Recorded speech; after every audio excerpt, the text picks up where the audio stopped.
Buenas noches, Marianela. Qué gusto tenerte aquí.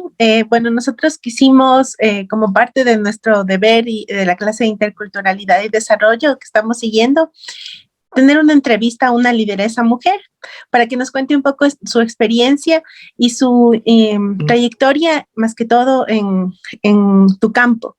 Entonces, hemos hecho algunas preguntas que vienen desde la parte que estamos ahorita justo nosotros aprendiendo, que es las teorías de la interculturalidad. Y entonces, tenemos, como te mandé, son algunas preguntas. Entonces, ¿te parece si comenzamos?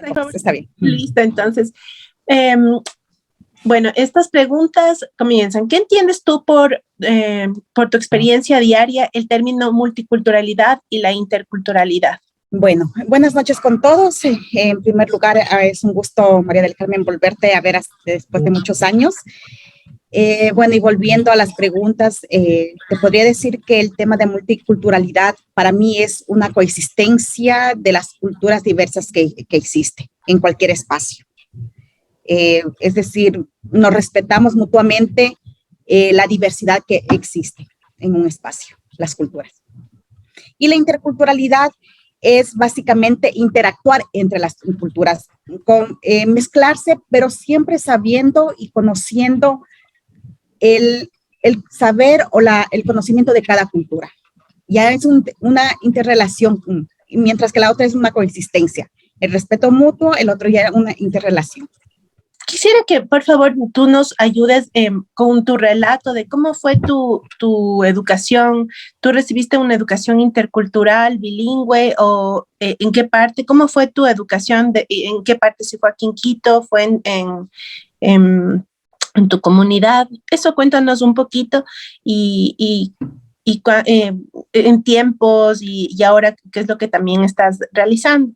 Bueno, yo soy de Morona, Santiago. Yo nací en Sucúa, es la cabecera cantonal de Sucúa. Sin embargo, toda mi familia, por parte de mi padre, somos de una parroquia que se llama Asunción, donde esta parroquia es netamente shuar. Por la parte de mi madre, tenemos también, conviví bastante con la gente mestiza y más en la ciudad. Entonces, tuve la oportunidad de vivir en dos mundos, digamos así.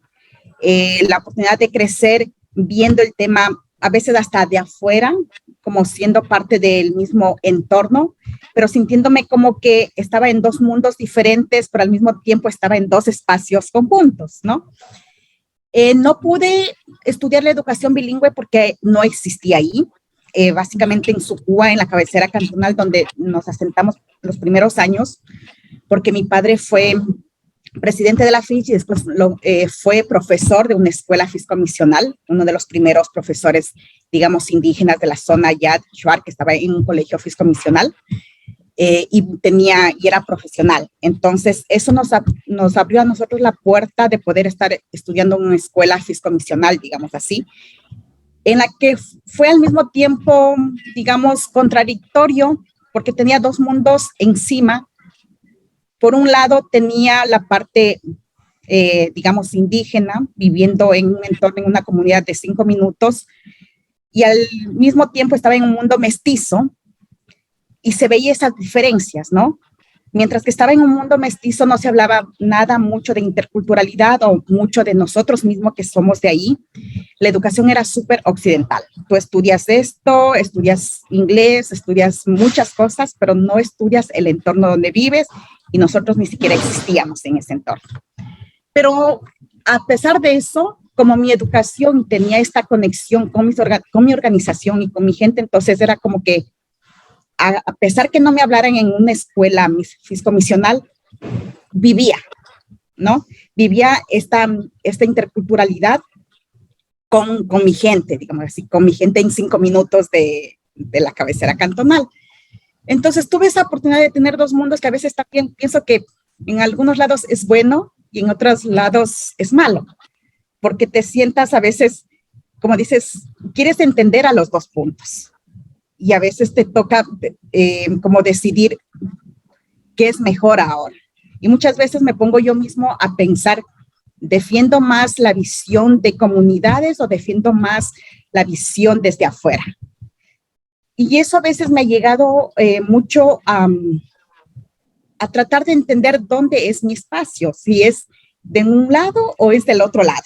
Entonces lo que yo busco es tratar de estar en la mitad.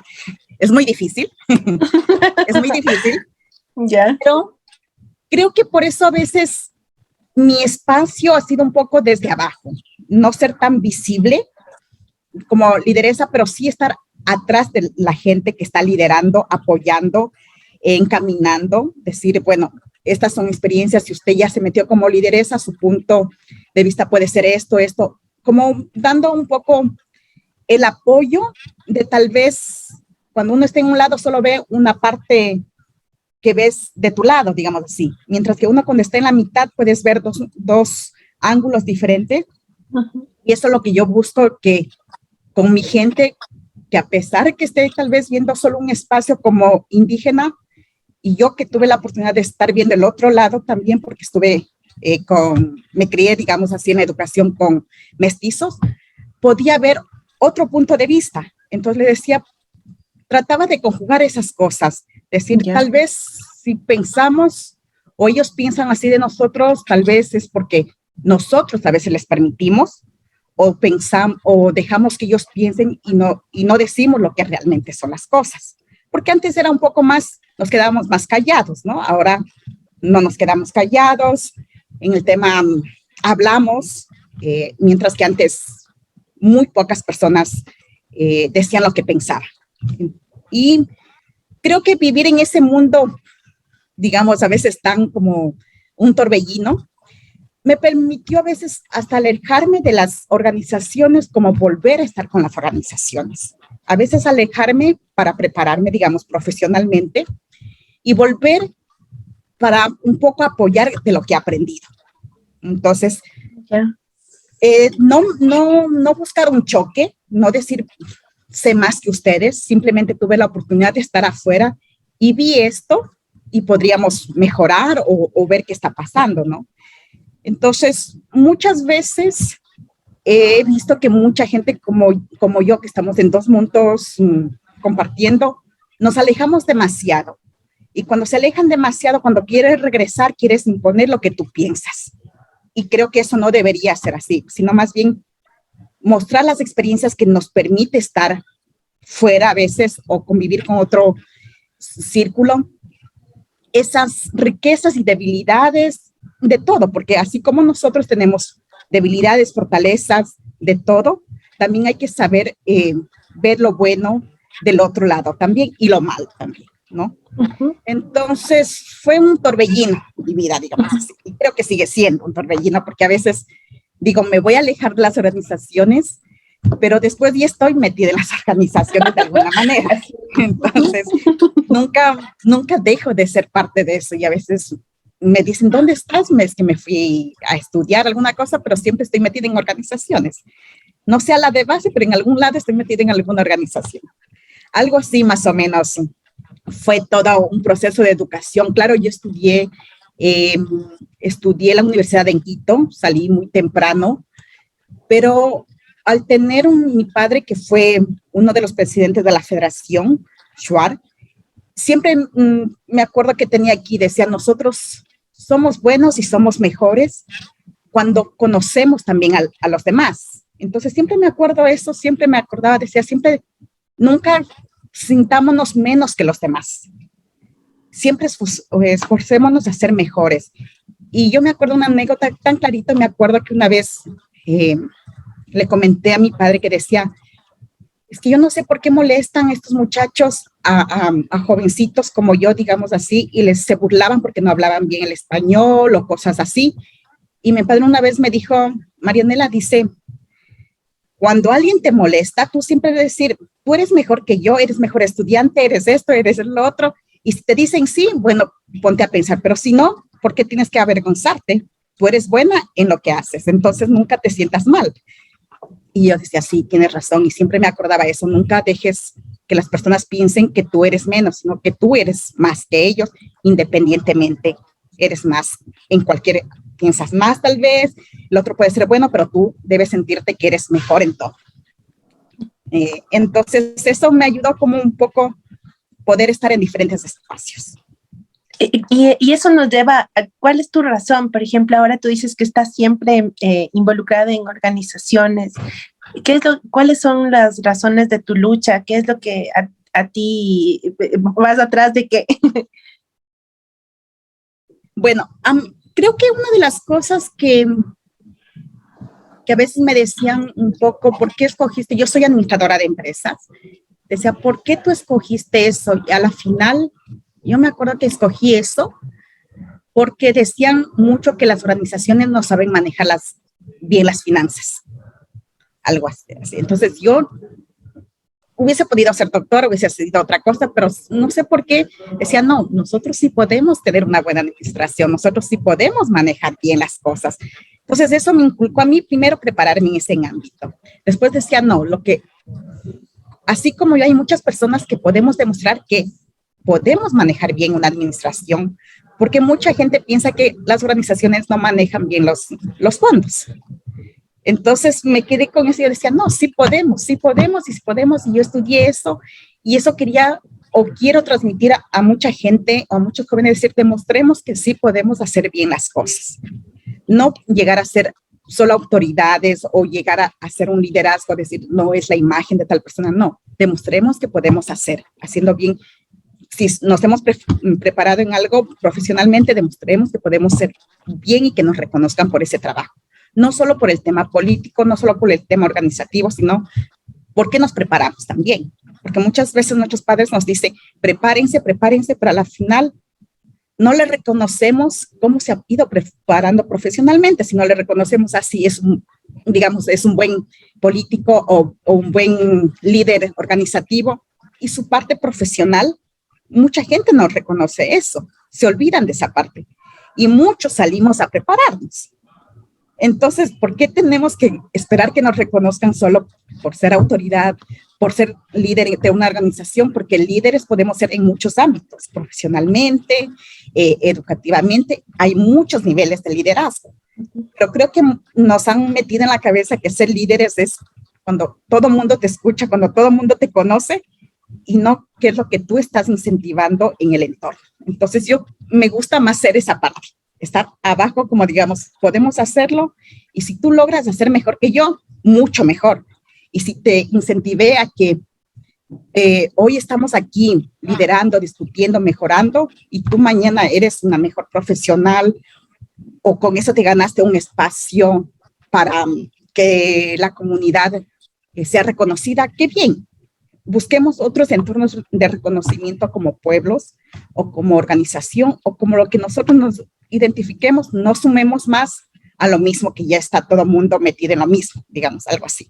Desde el enfoque de géneros, yo sé que tú tienes un gran liderazgo y has hecho mucho trabajo con mujeres, pero también me gustaría saber, ¿tú te sientes en este momento, por ejemplo, consideras que tus líderes conocen cuál es tu rol y a ti tú consideras que te sientes representada? Porque ayer justo nosotros veíamos acerca de algunas teorías y claro, ¿cómo tú te sientes esa representación? ¿Tú la ves ahora? Sabes que muchas veces me siento frustrada. Muchas veces me siento así como digo, solo te reconocen cuando, digamos, es algo tan grande y no te reconocen los pequeños caminos o pequeños pasos que haces para que mucha gente cambie. Creo que esos logros pequeños no son reconocidos. Creo que a veces como mujeres dicen, sí, la mujer es líder. ¿Por qué? Porque está hablando, porque está al frente, pero creo que ese espacio es bueno, pero no siempre ese espacio debe ser reconocido así.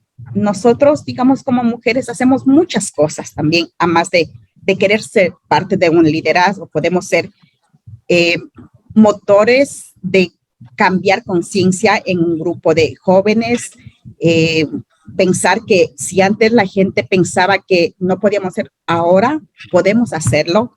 Creo que cambiar un poco de la mentalidad, eso es lo que a mí me interesa más de ser reconocida, digamos así, de estar al frente hablando por los demás, porque creo que todos tenemos una voz. Claro que alguien quiere hablar por los demás, pero a mí no me gusta mucho buscar las palabras de las demás, me gusta que ellas hablen y ese incentivo de que ellas tengan esa fuerza a que ellos digan las cosas. No busquen un liderazgo cuando ellas son líderes. Veo mucho liderazgo alrededor mío, pero a veces dicen, no, tú ve, tú puedes. No, pero no, yo estoy al lado tuyo, tú también puedes. Entonces, no solo yo hablar, sino tú también hablar. Entonces, creo que es eso a mí lo que me motiva a seguir siendo o estando trabajando con organizaciones y viendo mujeres muy, muy empoderadas, que unas están al frente, pero veo muchas más que no son visibilizadas. Veo muchas más que no alzan todavía su voz, pero están ahí y creo que con ellas es con quien me siento más identificada. No digo que la voz no me gustaría que me escuchen, pero creo que mientras sumamos más, va a ser no solo una voz, va a ser un canto o un cántico de voces que podemos escuchar más que una sola voz. Sí, y tú contestaste a nuestra siguiente pregunta, porque justo preguntábamos acerca del enfoque, los desafíos de una mujer rural en la comunidad, no solo como líder, sino como un actor social y también participativo. Entonces, siendo así, me gustaría que un poco explicar que todavía nosotros tenemos que demostrar como mujeres, por más profesionales que seamos, por más buenas que seamos, todavía como que tenemos que luchar para que nos reconozcan ese trabajo. A veces no es reconocido por los demás, no te dicen, no, tú eres una buena lideresa o eres una buena profesional, ve, tú puedes estar aquí, analicemos cuál es tu posición para que nos ayudes a seguir incentivando a más mujeres. No, todavía es como que nosotros nos toca estar esperando y alzando la mano y reuniéndonos para que nos reconozcan. Y eso creo que todavía falta bastante porque no, hace muy poco fue interesante en que hablé con alguien, autoridad indígena y todo, le decía, mira, me gustaría ocupar un espacio que me parece que está libre y disponible y yo creo que tengo mi capacidad y mi trayectoria que podría estar ahí. Y eso fue una de las cosas que sí me bajoneó bastante. Dice, no, pero ese espacio está para otro compañero. Y claro, dice, pero tu carpeta es muy buena. Bueno, pero sigue siendo buena, pero y esta otra persona. Puede ser, yo digo, si es mejor, perfecto, le digo, pero si es que es buena, ¿por qué no la consideras? No, es que ya está así. Entonces, esas respuestas todavía sí te chocan bastante. Es como que todavía tienes que luchar hasta traer a la gente para que te reconozcan, a decir, ve, sí, buscar respaldo, mientras que muchos no lo hacen, que simplemente llegaste y ya. A nosotros todavía como mujeres nos cuesta y tenemos que buscar respaldo. ¿Cómo evalúas la interacción entre las diferentes organizaciones que buscan las condiciones de bienestar? Bueno, yo creo que ahora las organizaciones, creo que falta mucho en sentarse y analizar realmente qué hemos logrado hasta ahora. Creo que hay un momento, o este es el momento que cada uno está tirando por su lado. Y nos está faltando juntarnos y mirar y analizar realmente qué estamos haciendo en beneficio nuestro, en beneficio de la gente que representamos como organización. Porque muchas veces, muchas organizaciones buscan el mismo objetivo, pero no logran sentarse a decir, sí, yo también hago lo mismo, pero sumemos. ¿Qué está pasando? Y eso, cada uno quiere ser mejor que el otro. Y no sé qué nos está pasando en nuestras organizaciones, porque eso pasa. Siempre uno quiere brillar más y no nos sentamos y nos ponemos de acuerdo en algo. Las organizaciones creo que tenemos que un poco sentarse y analizar qué nos falta, por qué nos estamos distanciando. Yo creo que antes, independientemente que nos podría haber faltado un poco más de planificación o alguna cosa, era un poco más, se veía esa convivencia y una lucha conjunta. Ahora yo siento que la lucha es más dispersa. Cada uno tira por su lado. Entonces eso nos está debilitando como posesionar tal vez una visión o qué es lo que estamos buscando. Entonces cada uno está ahorita con diferentes enfoques. No digo que estén en contra, sino simplemente estamos como mirando por todos lados y no apuntamos bien qué es lo que necesitamos para fortalecernos como organizaciones. ¿Tú te consideras que Ecuador es un país que reconoce que es pluricultural? En palabras, sí. Creo que nos falta mucho. El tema de la interculturalidad, podemos decir, hay una interacción entre las culturas, pero siempre hay una siempre más dominante que la otra. Y eso no es una interculturalidad. Yo creo que una interculturalidad es podernos respetar y conocernos mutuamente entre culturas. Creo que Ecuador falta mucho, porque me he dado cuenta que a veces dicen, no, interculturalidad, y rapidito mira si hay indígenas, y no es eso. No es eso. Yo creo que hasta un mestizo tiene su interculturalidad, todos tenemos una interculturalidad, pero cuando hablas de interculturalidad, rapidito, no, eso les pertenece a los indígenas. Y nos falta mucho eso. Si así pensamos, y ahí yo percibo que solo las palabras están escritas, no hay una interrelación dentro del Estado, o sepan cómo plasmar el tema de interculturalidad en el Estado. Creo que nos falta bastante, demasiado, digamos así. ¿Y tú has sentido alguna vez, tú nos decías claro, tu educación y tu motivación y mucho de lo que tú ya nos contaste de tu papá, que él les incentivó y que les hizo muy seguros en esa confianza, ¿no? Pero en muchos de los casos que hemos escuchado es que en algún momento tú pasaste por algún proceso de discriminación o racismo. ¿Tienes algo que, y por ejemplo también nos decían, ¿cómo tú crees que podemos hacer conciencia sobre estos actos discriminatorios que existen ahora? Bueno, te podría decir, tuve la oportunidad de poder salir unos años fuera, y no se ve mucho el tema del racismo como indígena, sino el racismo como que tú eres de Latinoamérica, eres negrita, eres chinita, me mandaban directamente a Asia, automáticamente, o me ponían en un lugar de decir, no, tú eres de Indonesia, y normalmente en Indonesia, en esa época, eran de las chiquitas, de las chinitas que les utilizaban para contrabando. Entonces, así como decía que yo si me estuve en Europa era porque alguien me trajo, o estaba viviendo con alguien, o alguien me trajo del país para estar más acomodada y servir, algo así, ¿no? Entonces, esa discriminación yo sentí fuera, pero así como indígena dentro, porque nunca dejé que eso me afectara. Así mucha gente decía, no, mira, te están mirando así. Yo no veo que me miren. Yo decía, no les miro. Entonces no sentí esas miradas. Decía, pero Marianela, es que están, digo, pero si tú escuches porque tú le estás haciendo caso, mejor ni escuches. Pero era porque tuve un proceso de, cuando crecí, fui como que me dieron otros insumos, ¿no? No te digo que todos tengan esa oportunidad, porque a muchos les afecta el tema de discriminación, si me miran mal, mira, me están diciendo eso. Así a mí me decían algo, yo no les escuchaba. Entonces, muy poco podía decir cuando alguien me decía, pero te dijeron, es que yo no escuché. Entonces, si yo no escucho, no me afecta, no me pongo mal. Entonces, eso, como que el tema ese de discriminación por ser indígena, no lo sentí.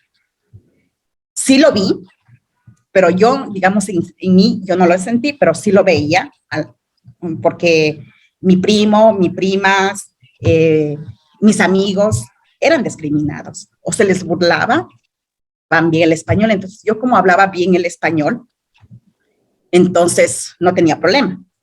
Pero al mismo tiempo también había el tema de discriminación dentro de mi mismo pueblo, porque yo no hablaba bien el chua. Entonces, hay dos discriminaciones, tanto por el un lado o por el otro lado.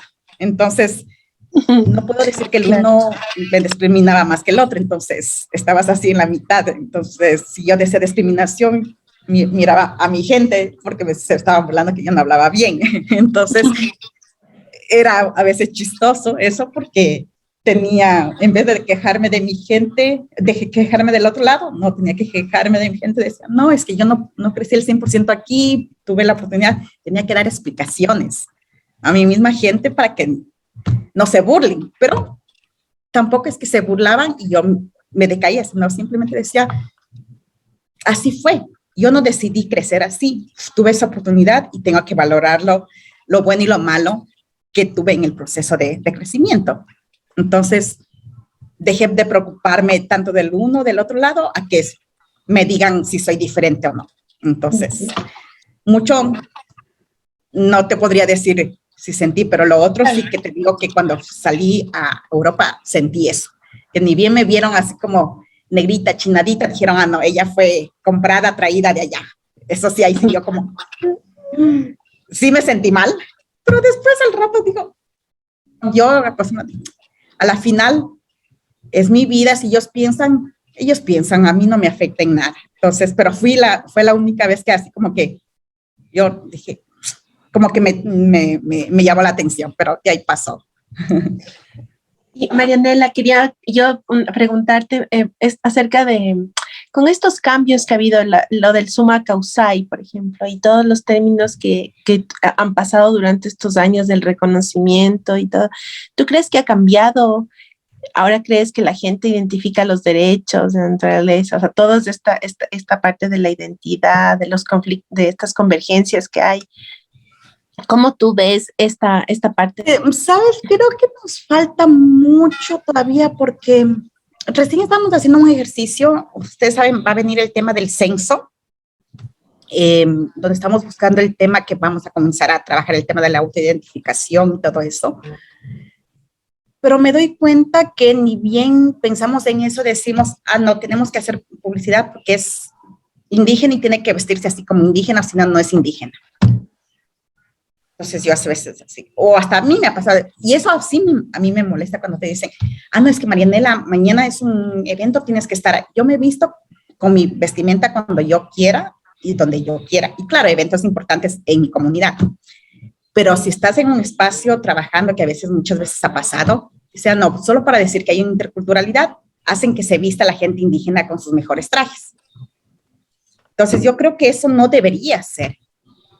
Tú deberías tener tu traje y vestirte cuando tú te sientas bien, porque es tu traje y tú te respetas, no para demostrar en una institución que porque tienes indígenas, tienen que todos vestirse. O como hacerles como un poco como una obligación. Entonces yo digo, uno tiene que sentirse cómodo con lo que tiene. Y yo, por ejemplo, yo no me he visto siempre con mi traje, sino estoy con los adornos y todo. Y una vez alguien me dijo, Marianela, es que tú estás como mishumistad, algo así. Yo no entendía porque estaba con la mitad con mis adornos y la otra mitad con jean, y normalmente ¿qué paso en la ciudad? Le digo, sí. ¿Y cuál es el problema? Porque a la final yo no estoy en mi territorio, uno. Segundo es porque yo me siento cómoda. Yo soy la que me estoy vistiendo. Si él es indígena y si quiere criticar, que se vista él primero, porque él tiene que demostrar y cultivar y enseñar a su familia, a todos, como nosotros también a veces lo tenemos que hacer y todo, pero no te tienen como que decir, tienes que hacerlo porque eres indígena, tú tienes que demostrar y tienes que vestirte, tienes que no sé qué. El idioma sí tenemos que recuperar porque es parte que nos identifica, pero tampoco nos ayuda, porque no hay escuelas, no hay colegios. La Constitución dice que nos reconocen, pero yo no veo que hay una norma, una ley, una política pública que el Estado diga, todos tenemos que conocer los idiomas que tiene el Ecuador. No hay. Simplemente es como decir, los indígenas tienen que fortalecer su lengua y se acabó. ¿Por qué? Si estamos viviendo en un mundo intercultural, todos podríamos no saber, todos, pero sí identificar palabras porque al final es nuestro territorio. Mucha gente no conoce todavía cuántas nacionalidades hay, cuántos pueblos hay, porque hay nacionalidades y porque hay pueblos. Los que estamos en las organizaciones podemos saber eso. Pero si tú vas a un lugar, a un instituto donde no hablen de estos temas, no saben cuántos pueblos hay, cuántas nacionalidades hay. Y es una de las cosas principales que deberíamos conocer como un país intercultural. Si tú haces eso, ni siquiera eso, o sea, eso digo, por lo menos, como decían en el colegio, en la universidad, hace 20 años, decía, por lo menos eso deberían habernos enseñado en la universidad sobre el tema de las nacionalidades, sobre el tema de que coexistimos con otras culturas, pero ¿qué nos enseñaron? Ya de las guerras, que no digo que está mal, está bien, pero también conozcamos nuestro territorio. Mucha gente no conoce nuestro territorio. Todavía piensan que en la Amazonía vivimos en árboles. Todavía piensan que preguntan, dicen, ¿eres de la Amazonía? Sí, si voy allá, voy a ver una boa en el... Sí, las vas a ver, pero cuando te vas adentro. Pero todavía la gente no conoce el Ecuador, no conoce. Si hacemos, creo que, si hacen una encuesta, un análisis, la gente que está metida en organizaciones o fundaciones conoce. Fundaciones que trabajen en temas de cambio climático, el tema de conocimientos ancestrales, conocen un poco de pueblos y nacionalidades. Gente que trabaja en temas de comercio, temas de importaciones, les preguntas sobre pueblos y nacionalidades. No conoce. No conocen. Eso sería una parte de tus consejos y recomendaciones para poner en práctica esta interculturalidad en la cotidianidad. ¿Tú crees que todavía falta esto en la política pública?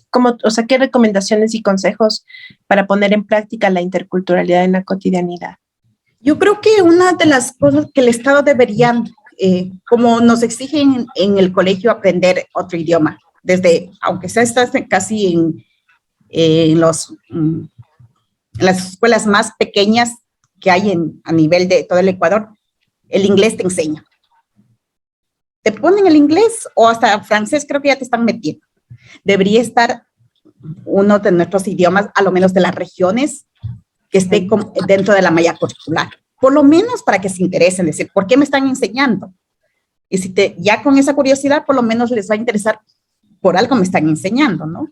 Independiente si estaba en la Amazonía, bueno, hay algunas, o está en la sierra, pero que creo que la malla curricular, desde ahí deberíamos empezar, enseñar la diversidad que tenemos y enseñar un idioma nuestro, que no digo que el inglés es muy importante ahora, que tenemos que seguir aprendiendo, pero sí ir enseñando cualquier lengua nuestra, que esté la más reconocida, el quichua, el shuar o algo, pero que esté dentro de la malla curricular, que no sea a nivel nacional.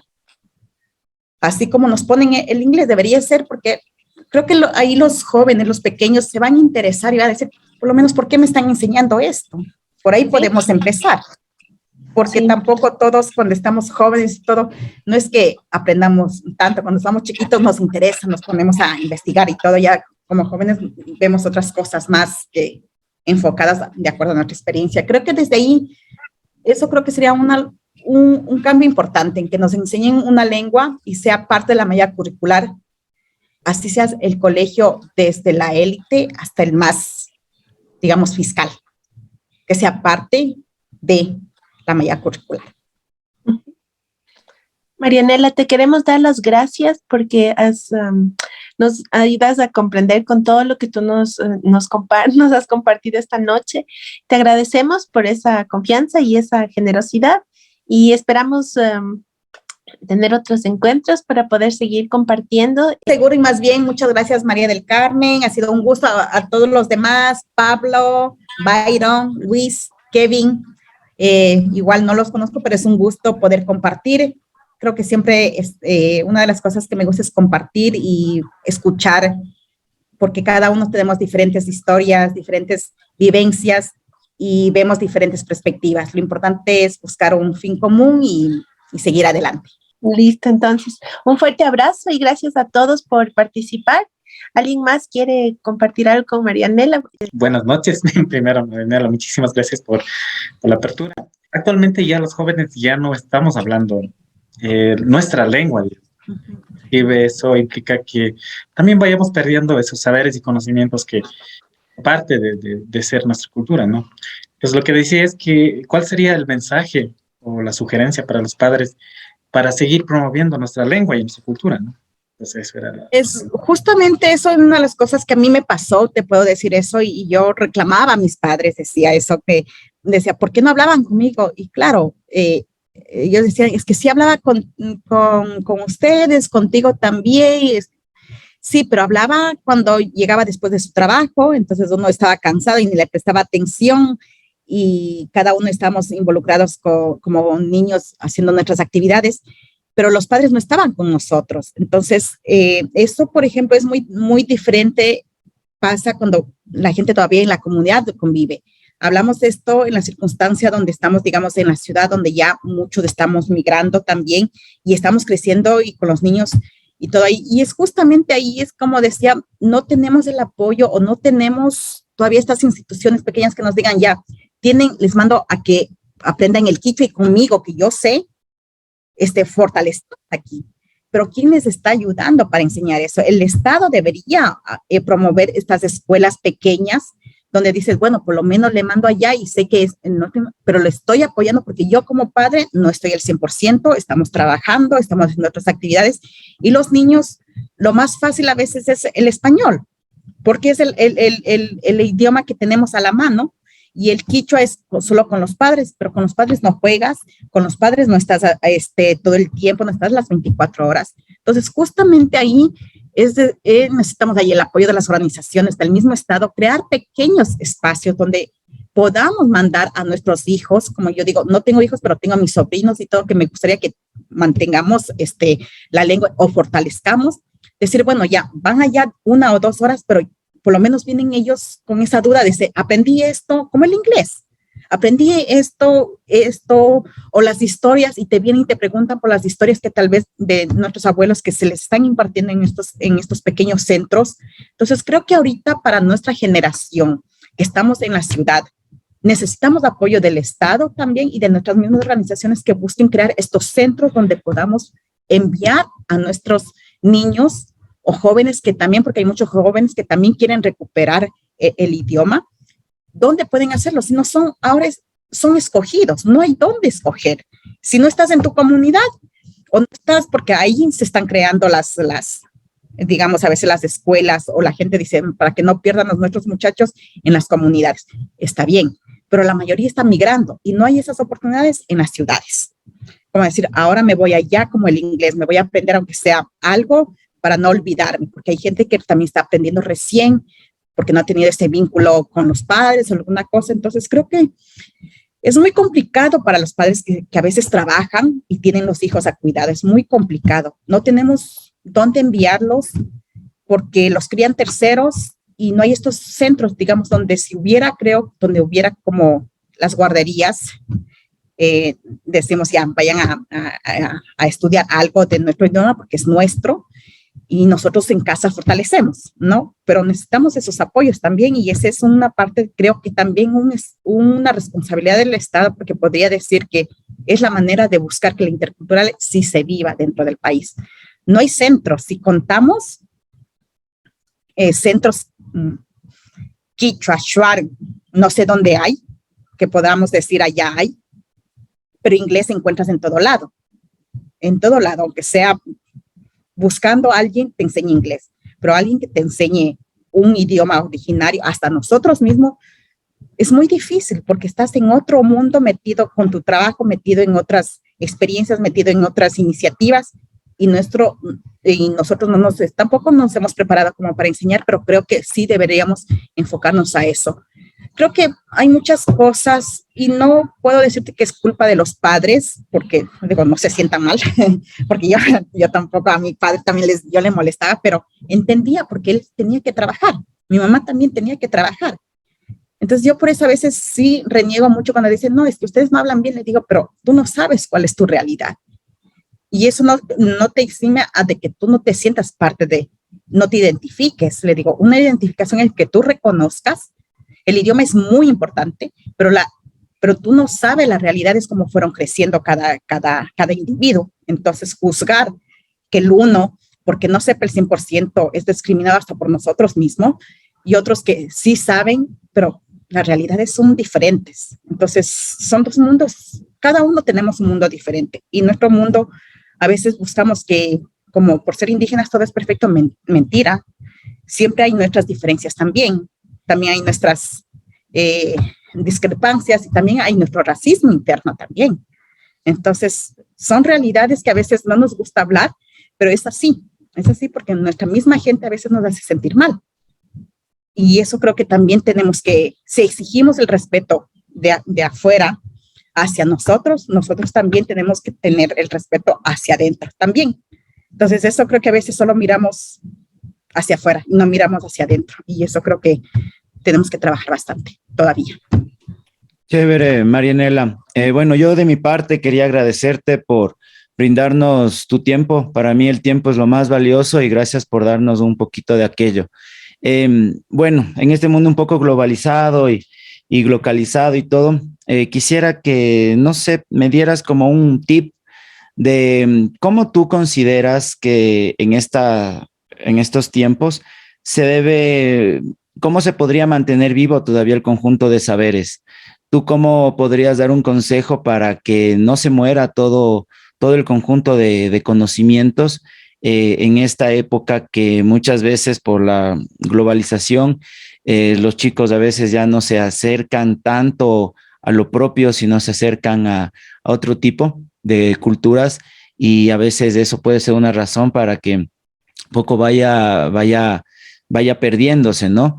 Entonces, ¿tú cómo podrías tal vez desde tu realidad, desde tu vivencia, no sé, dar como un tip o tal vez un consejo referente a la transmisión de conocimientos en esta época?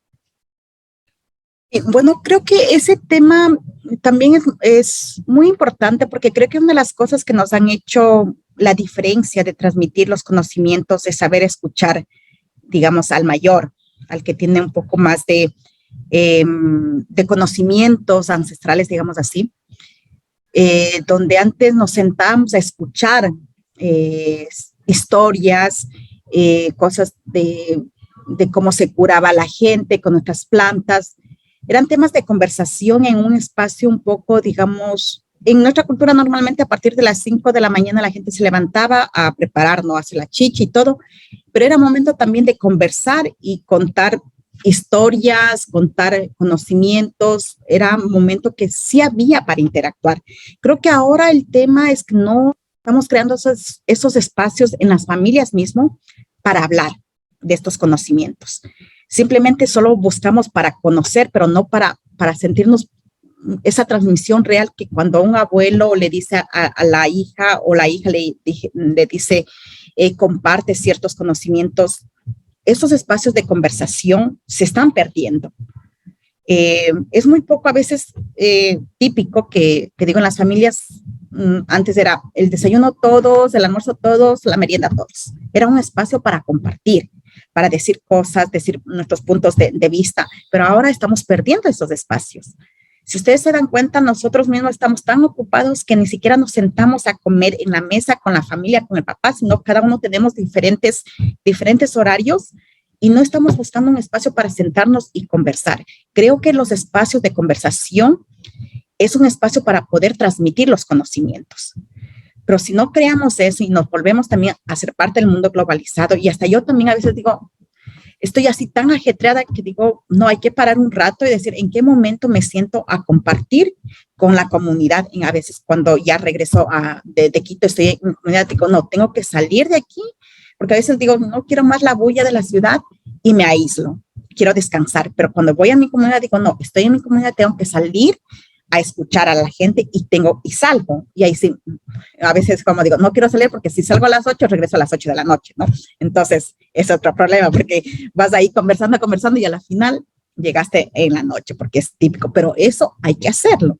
Porque si no estamos perdiendo esa convivencia de hablar ahora con lo que es la tecnología, el teléfono, los mensajitos y todo, está bien, pero sí, como pueblos y nacionalidades, creo que esos espacios de conversación no los tenemos que dejar. Entre jóvenes también, conversar o alguna cosa, crear estos espacios de compartir estos puntos, porque estamos perdiendo eso. Y se supone que nosotros transmitimos nuestros conocimientos a través de estos espacios, pero nosotros mismos que somos conscientes, nos metemos y nos aislamos, y creo que eso sí tenemos que recapacitar, que a veces hasta nosotros somos parte de eso, pero al mismo tiempo tenemos la solución. Tenemos que nosotros buscar espacios. Nos despedimos. Muchas gracias y un fuerte abrazo. Gracias a ustedes. Ha sido un gusto conocerlos. Cuídense. Gracias. Estaremos compartiendo. No, gracias. Abrazo.